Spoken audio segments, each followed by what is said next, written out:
AMD launches Ryzen Pro 4000, and Adrian Kingsley-Hughes here to talk with me about this. Adrian, this is a really a niche area here for this company.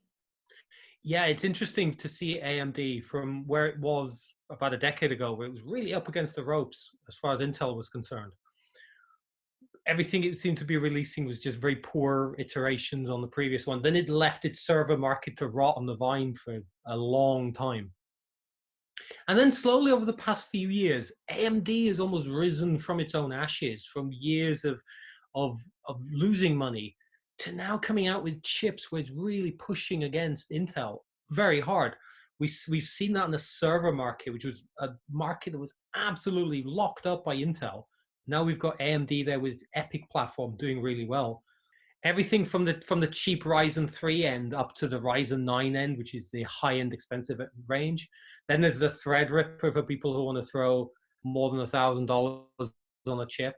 But now we're also seeing AMD update a line that I really didn't think was going to get updated, and this is the Pro line. This is a line for enterprise laptops and thin devices, where AMD is giving enterprise buyers exactly what they want. I think in many ways, a guarantee that the hardware will be supported for 18 months. A very different QA certification for their hardware, a guarantee amount of time for how long this hardware will be available, because people don't want to be throwing stuff away and having to upgrade everything when chips become obsolete. And also this really cool focus on security, on making a chip the heart of a system that can make a very secure system. And I think the really interesting part about seeing AMD with the Ryzen Pro now is that it's now updated a line, and it's put in more cores. There's significant performance here, and it's again beating Intel. And that's just a really big move forward for AMD. And I think it's a real testament to their technology department that they're managing to do this. Yeah, pretty impressive to see how that's come around for the company there, Adrian. And I think it's interesting, like you said, it was at least 10, 12 years ago when you were writing about AMD and had a very different or feeling as to where things were going for them. Mm.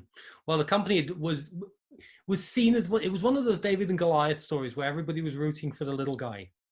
And I think it developed too much of a fan base, and sort of bought into the kind of idea that this was where it should be. And that led the company into tar pits. But recently, we've actually seen it really shake up the market. Whereas Intel's a massive company with a slow development cycle and a slow product release cycle, and it's very locked in how it wants to do business. AMD comes in and almost just disrupts that market. And I think the pro market is a place where AMD is really focused on. And it's really interesting because it's not as lucrative as the mainstream market might have once seemed. But now we've got it going into server markets, and it's made a massive hit in the server market. I think the pro market is now definitely ready for some new chips, some really increased performance, and some extra security features that they can get from this platform. Yeah, most definitely. All right, well, really interesting. I know you've got the full article up here on Adrian for this on ZDNet, and much more, of course, on AMD and the Ryzen Pro 4000. So you guys can all check that out on ZDNet. We hope you will, and we appreciate you watching today.